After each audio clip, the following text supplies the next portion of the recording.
কোরআনকে প্রশ্ন করুন, কোরআন বলে দাও কোন অপরাধ আল্লাহর কাছে সবচাইতে বড় মারাত্মক। কোরআন বলে দিচ্ছে ফাখালাফা মিন বা'দিহিম খালফুন আদাউস সালাতা ওয়াত্তাবাউশ শাহাওয়াত ফাসাউফা ইয়ালকাউনা গায়্যা।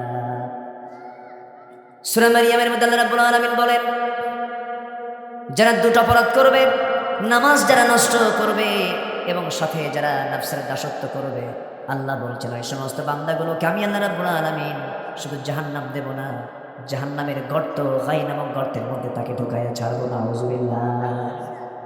জাহান্নামের গর্তের মধ্যে আমি তাকে ঢুকাবো। এত রেগে যান আল্লাহ পাক যখন বান্দা নামাজ না পড়ে। সেই নামাজের মধ্যে একটা ফান্ডামেন্টাল মূল একটা কাজ, একটা সিংহভাগ অংশ আমার দেশে মুসলমান হওয়ার পরও নামাজ পড়ে না। এটা নিয়ে কারো হেডেকও নাই, কারো কোনো মাথা ব্যথাও না, কেউ কিছু মনেও করে না।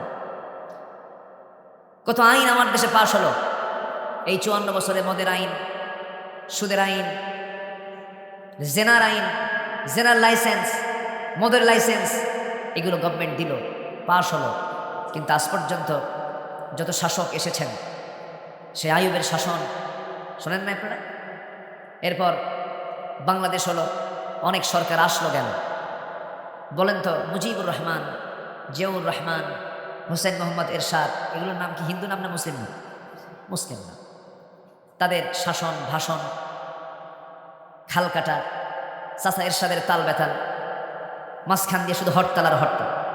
এই তো 54 বছর তো আমরা এগুলোই দেখলাম। সর্বশেষ যা ছিল সব পাচার করে নিয়ে চলে গেছে, কেউ নাই। তাহলে আমরা কি পেলাম? যারা এতদিন ওয়াদা করলো, এত প্রতিশ্রুতি দিল, সব তো আজকে শূন্য হয়ে আছে। অতএব সব দেখা তো শেষ করলাম, আমরা কোরআনকে দেখতে চাই। আসতে কন কেন? আসতে কন কেন? এখন তো আর ভয় নাই, ভয় নাই। জোরে বলি ইনশাআল্লাহ, আরো জোরে বলি ইনশাআল্লাহ। উনি বললেন হাসিনা পালায় না, বলছিল না? হ্যাঁ বলছিল। এগুলো অহংকার নিয়ে কথা, এগুলো অহংকার টিকে না। কত রাজা মহারাজা, ফেরাউন, নমরুদ কম ছিল বলেন তো? কম দাপুটে নেতা ছিল না ফেরাউন। সে বলেছিল প্রাউড করে, আনা রাব্বুকুমুল আ'লা, সবচেয়ে বড় রব আমি ফেরাউন। আল্লাহ বলে তুই ফেরাউন রব, তোর পানিতে চুবাবো, থাক। 14 গোষ্ঠী সহ পানিতে চুবায় মেরেছে, অহংকার। নমরুদ বলে আল্লাহ কই? আল্লাহ বলে আমি কই? ন্যাংরা মশা পাঠানো, যা। মশার কামড় দিয়া শেষ করে দিয়েছেন কাকে? নমরুদকে শেষ করেছেন। আবু জেহেলকে শিশুর হাতে শেষ করে দিয়েছেন। যুগে যুগে যারা এই জুলুম করেছে, অহংকার করেছে, তাদের পতন এমনভাবেই হয়েছে।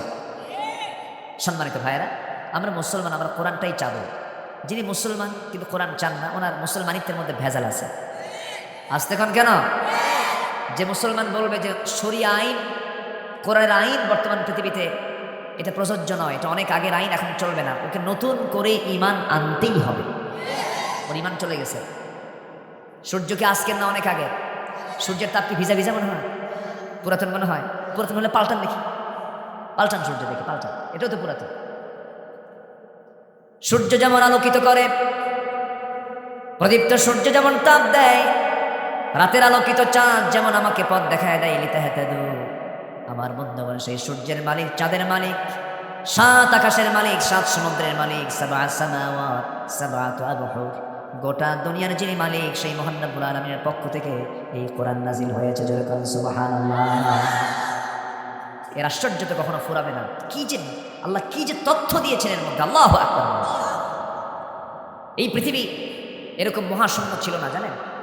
বিজ্ঞান বলছে আকাশ এবং জমিন ছিল পরস্পর লাগানো। কি ছিল? লাগানো ছিল, মাঝখানে কিছু এরকম ফাঁকা ছিল না।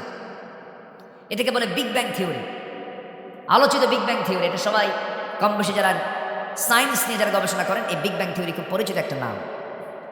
আল্লাহ রাব্বুল আলামিন এই বিগ ব্যাং থিওরি হালে বিজ্ঞান বলতেছে 1500 বছর আগে মহান রাব্বুল আলামিন বলেন, আওয়ালাম ইয়ারাল্লাযীনা কাফারু আন্নাস সামাওয়াতি ওয়াল আরদা কানাতা রাতকান ফাফাতাকনাহুমা ওয়াজআলনা মিনাল মাই কুল্লা শাইইন হাই।